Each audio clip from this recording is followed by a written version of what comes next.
GamingBolt presents 15 forced stealth sections that nearly ruined these games.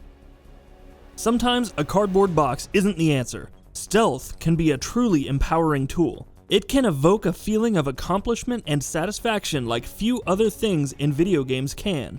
And masterpieces of the stealth genre like Metal Gear Solid, Splinter Cell, Hitman, and Thief, to name just a few, have demonstrated this time and time again. But you know what some games just don't understand? If you don't know how to do stealth missions, then just don't do them at all. It sounds pretty simple, right? Well, you'd think. Here are 15 games with some of the worst forced stealth sections that we've ever seen. Spoilers ahead. Catch the Thief, MySims Agents. MySims Agents was a pretty fun game, wasn't it?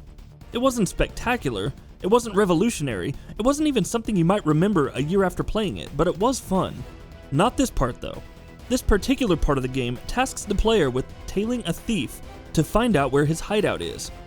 Immediately it sounds like a chore, but when you actually get down to the actual tailing, it's so much worse. The thief walks a ridiculously long distance through a town and a forest and everything that comes in between, doing so at a torturously slow pace from beginning to end. And you have to maintain a frustratingly precise distance between him and yourself. Don't get too close, and don't get too far. The Raven Mission, Aliens, Colonial Marines. To be honest, forced stealth isn't even near the top of the list of things that nearly ruined, or outright ruined, the game in the case of Aliens, Colonial Marines. But we simply have to mention the Raven Mission because of how bad it was.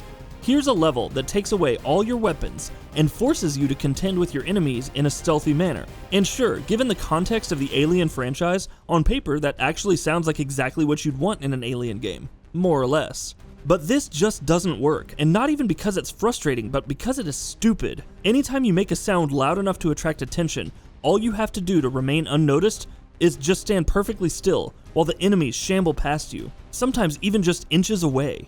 Just compare this to the tense, terrifying stealth of Isolation. The contrast is hilariously bad. Agrias, Castlevania, Lords of Shadow 2. Lords of Shadow 2 is one of the worst offenders of including unnecessary forced stealth sections. It has many of them, and almost all were bad enough to make you want to rage quit. This particular one, involving the character known as Agrias, though, is particularly bad. The game tasks you with not stepping on any of the crunchy dead leaves lying around on the ground, lest you get caught by Agrias. And then it decides that it would be a good idea to carpet the entire freaking floor with them. At the end of the level, you have to fight Agrias anyway, so why the hell couldn't we just do that from the get-go and avoid all the exasperating stealth? Dungeon Escape, The Witcher 2, Assassins of Kings. Okay, admittedly the section where you have to escape incarceration at the beginning of The Witcher 2 wasn't particularly wrong, and thanks to an absence of insta-fails, it was also not even half as bad as most of the other entries we've mentioned in this feature. But compared to the rest of the excellent game, this part felt a bit too much like a chore. It was first and foremost funneling you through extremely linear guided sections, which broke up the momentum of the game right at the beginning, while the fact that the game simply wasn't built with stealth as a viable option in mind also didn't do it any favors. Elizabethan Rendezvous, Vampire, the Masquerade, Bloodlines. Forced stealth missions in games are always bad, but do you know when they're really, really bad? In games that otherwise let you play however you want. But then this mission comes along and tells you that you must not be seen. Vampire, the Masquerade, Bloodlines is an absolutely wonderful game, a gem that so often gets lost in the crowd of over-marketed AAA titles, but this is one part of the game that just cannot be forgiven.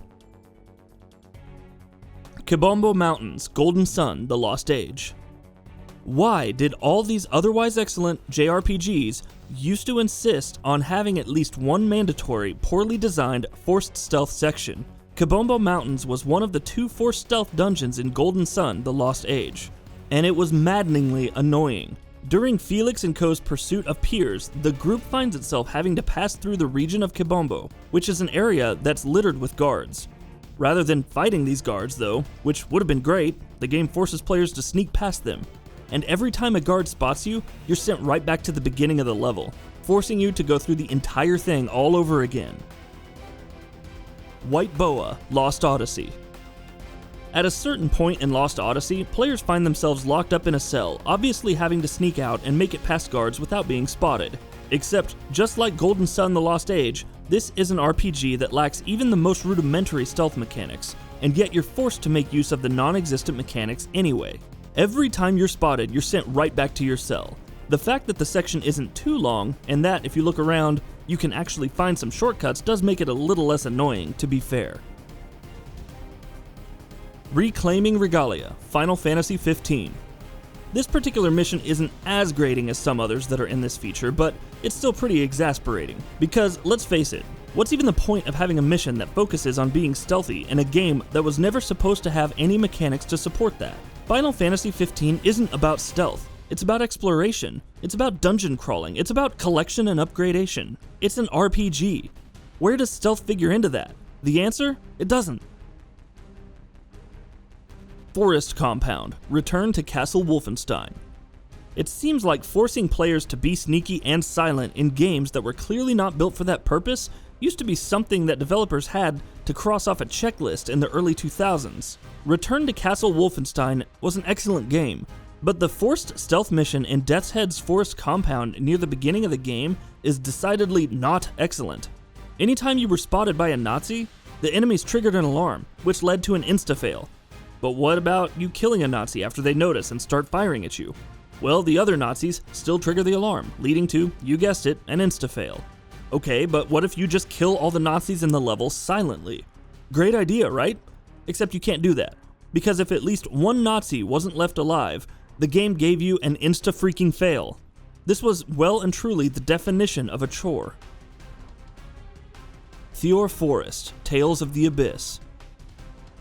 Yet another JRPG where you're forced into stealth.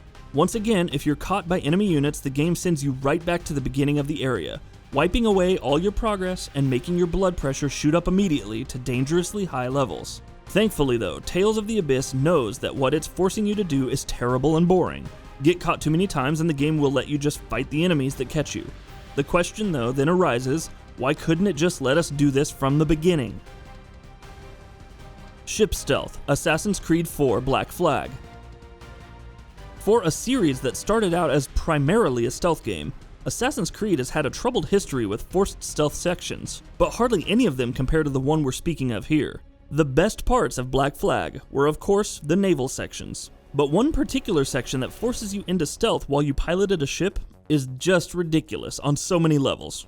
On the most fundamental level, it works for the very reason most forced stealth sections don't. Rudimentary mechanics and annoying insta-fails. Most importantly though, the game asks you not to be seen while you're in a ship. How the hell can a ship not be seen? Breaking and Entering, Uncharted 2, Among Thieves. Uncharted 2 is an amazing game with incredibly high highs, some excellent pacing, and adrenaline-fueled action.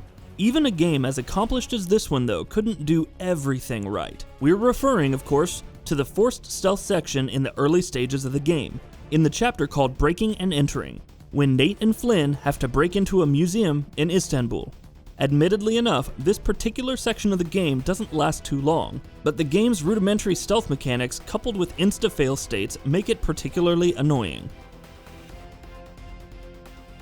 Yiga Clan Hideout, The Legend of Zelda, Breath of the Wild. The Legend of Zelda has had a long history of terribly frustrating forced stealth sections, and even Breath of the Wild, with all its accomplishments, couldn't escape that history.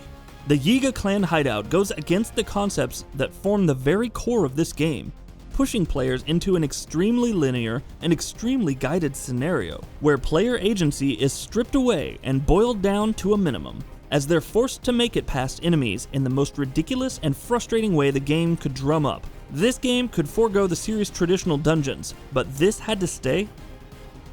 Polarized, Life is Strange. Life is Strange's strengths lie in its storytelling and its two main characters and the relationship between them. And for the most part, the game knows this. It rarely ever places any focus on actual mechanical gameplay. It is, after all, an adventure game. But the part where it does decide to let players interact with it and not its story is also perhaps the worst part of the entire game. The forced stealth section in the closing stages of the game is endlessly annoying, and worst of all, it goes on a bit too long. Mad Dog's Rhymes, Grand Theft Auto San Andreas. San Andreas is an absolute classic, a giant among giants in the video game industry. But even giants falter sometimes, and so too does San Andreas. There are a handful of other missions in the game that are egregiously frustrating, but perhaps the one that stands out the most is where CJ is tasked with sneakily stealing rhymes written by the character named Mad Dog. San Andreas isn't a stealth game. It barely had any mechanics to be that. And that's okay, because that's not what it was supposed to be. Whoever designed this mission, though, obviously didn't get the memo. And that about does it for this video. If you enjoyed what you watched and want to see more from GamingBolt, you can always hit that subscribe button and turn on the bell icon next to it. That way you will never miss any of our videos.